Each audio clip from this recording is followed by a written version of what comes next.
let's grab entertainment. X-Men 97 creator reveals Pulse LGBTQ plus shooting was inspiration of story. Spoilers ahead. In a candid revelation, Beau DeMayo, the embattled creator of X-Men 97, has opened up about the latest episode, Remember It, drawing inspiration from real-world tragedies like Pulse Nightclub. The episode, a pivotal moment in the series, saw Magneto declared leader of Genosha, only to face a tragic attack by a Wild Sentinel, resulting in the deaths of prominent characters like Gambit and Magneto himself, who sacrificed himself to protect others. DeMayo disclosed that episode 5 was central to his initial pitch to Marvel, aiming to reflect the evolution of viewers who grew up with the original series in the 90s.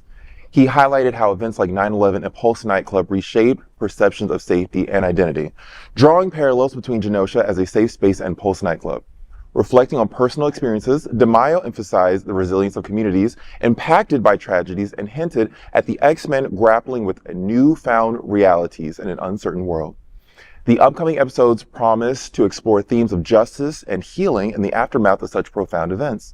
Despite his dismissal from Marvel, DeMayo's insights offer a deeper understanding of the creative process behind X-Men 97. New episodes premiere on Disney Plus every Wednesday. Now, first of all, Beau, you fine as hell. Oh, secondly, girl, fight me. Right. Beau, with your fine ass, thank you for what you've done for the series. You are an open queer man. Open man, well, you can't be open man of color because you just be black. Yeah. But thank you for being who you are and doing what you're doing and contributing to this story. I can hear your voice as I watch the series, and I'm a huge fan of the series. I watch it every Wednesday. Actually, I'm wearing my Rogue jacket today. Oh, I love that. That's it. If you go to my Instagram at bonniebuilder.com, you'll see I've been doing some X-Men related performances, so go check her out. So, Beau, I'm a huge fan of the story that you continued on from the 97 series. And yes, the last episode, for those who've seen it, it was so heavy for so many reasons. But to watch the final action sequence was so heart-wrenching for so many reasons. Because you felt like, how are they going to escape this tragedy? I felt a similar feeling when there was an episode of American Horror Story and they did a school shooting episode. It's like, if I'm in that situation and all hope is lost, what do you do? What would you do? You're fearful, you're scared from every which way there's a threat. Like, what do you do? And he drew that and made it part of this incredible series, and I thank you so much, Beau, for doing that. Now, I also know that my good girl, Christopher right here, is also a big fan. So what you think? Big. Yeah. Enlighten that. So both of you watched, right? Yes. So both of you watched. Okay, so Beau was part of Marvel, and then he got fired from there. For being too sexy. No, I'm kidding. Well, technically. So he had, allegedly, Beau had an OnlyFans, and that was the reason he was dismissed from continuing with the series. Okay, but they need to be... We have receipts to back. I follow his Twitter. He doesn't post it anymore. Yeah. But like, they need to bring him back because like he's doing such an incredible job with the series, and without him and other creators part of the show, like it's not going to be as good. I can tell you this much: he's had such a heavy hand in creating this show, and it's been incredible because of that. So, Beau, please come back and tell these stories. Bring back Beau's fine ass. Beau. Christopher, what do you think? Oh my God! Well, I was absolutely gutted watching that episode. Magneto's dead. Yes, Faye, he is. Yeah. No, I'm late to the party. I'm just telling you. He was the guy with the metal helmet, and he controls metal and such like that. But the guy from Star Trek. No.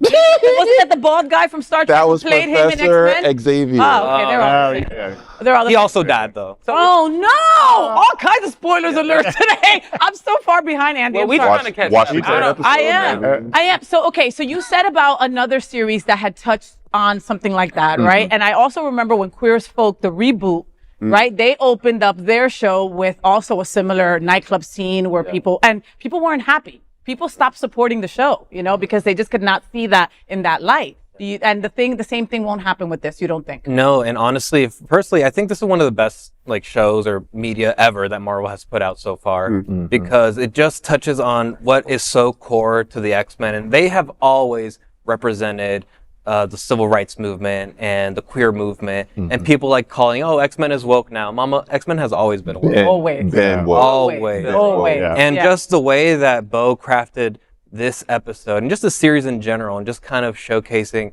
how we as a world move forward in such horrible tragedies that just kind of happen just way too often, and always attacking our safe spaces.